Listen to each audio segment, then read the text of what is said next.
Welcome to my YouTube channel. माझ्या YouTube चॅनलमध्ये तुम्हा सगळ्यांचे स्वागत आहे. तर आज मी केली घरातील काही एक्स्ट्राची कामे. थोडी जास्तीची कामं म्हणजे जसं की आपल्या घरात डोअर असतात, विंडो, त्यानंतर गॅलरीचे डोअर असतात, विंडो. तर त्यावर म्हणजे धूळ तर होतेच, पण आपण त्याला नेहमी नाही क्लीन करू शकत. पण त्यावर अधूनमधून असा हात मारावाच लागतो, म्हणजे ते क्लीन करावं लागते. तर आज मी तेच क्लीन केलं आहे. तर सुरुवात मी घरातील गॅलरीपासून केली. सगळ्यात आधी मी गॅलरीचं आमच्या गॅलरीला मोठं डोअर दिलेलं आहे, तर मी ते क्लीन करून घेतलं आधी. आणि पूर्ण गॅलरी पण क्लीन करून घेतल्या, दोन्ही गॅलऱ्या क्लीन करून घेतल्या. आणि सर्व क्लिनिंग मी ही मॉर्निंगला केली आणि 1 तासामध्ये केली सर्व क्लिनिंग. श्रीव झोपलेला होता, म्हणजे काम पण आवरून झालेले होते, तर मग मी ही एक्स्ट्राची क्लिनिंग केली. श्रीव झोपला असला की काम जरा फास्टमध्ये होते, तर मग ही क्लिनिंग करून घेतली. त्यानंतर मी दोन्ही बेसिन पण क्लीन करून घेतले. बघा, ही सगळी कामे करायला थोडा टाईम जातो, पण ती कामे झाल्यावर ते स्वच्छ आणि नीटनेटकं पण तेवढंच दिसतं.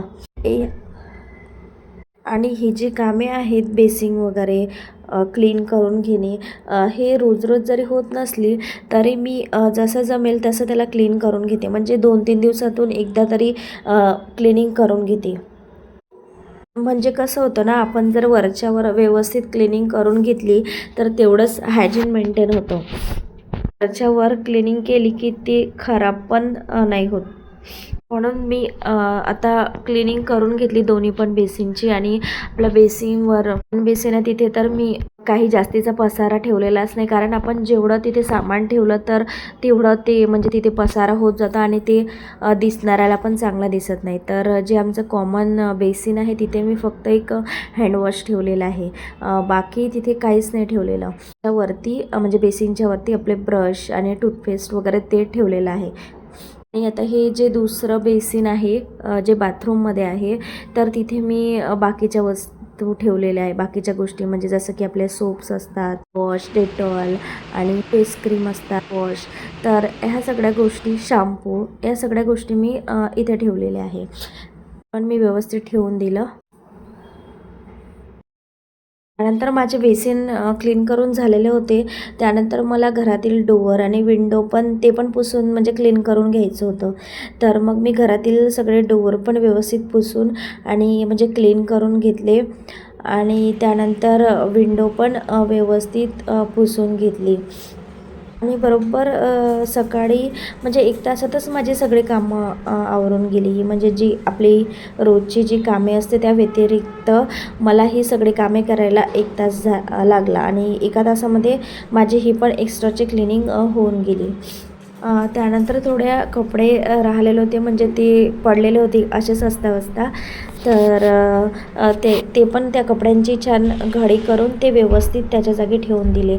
कसं आहे ना, आपल्या घरात सगळ्यात जास्त पसारा होतो तर तो म्हणजे कपड्यांचा. कपडे तर असतातच भरपूर. ते जर व्यवस्थित तेव्हाच्या तेव्हा जर व्यवस्थित घडी करून ठेवले नाही तर ते तसेच पडून राहतं आणि त्याचाच मग खूप पसारा दिसतो घरात. तर मग ते कसं धुतल्याबरोबर ते तेव्हाच्या तेव्हा जर व्यवस्थित घडी करून ठेवले तर पसारा पण दिसत नाही आणि दिसायला पण चांगलं दिसतं. माझे कपडे याचे पण घडी झालेले आहे व्यवस्थित आणि आता सगळी क्लिनिंग झालेली आहे. तर कसा आवडला तुम्हाला माझा हा व्हिडिओ, कमेंट करून मला नक्की सांगा आणि माझ्या चॅनलला सबस्क्राईब करा. थँक्यू. Bye bye. भेटूया पुन्हा नवीन व्हिडिओमध्ये.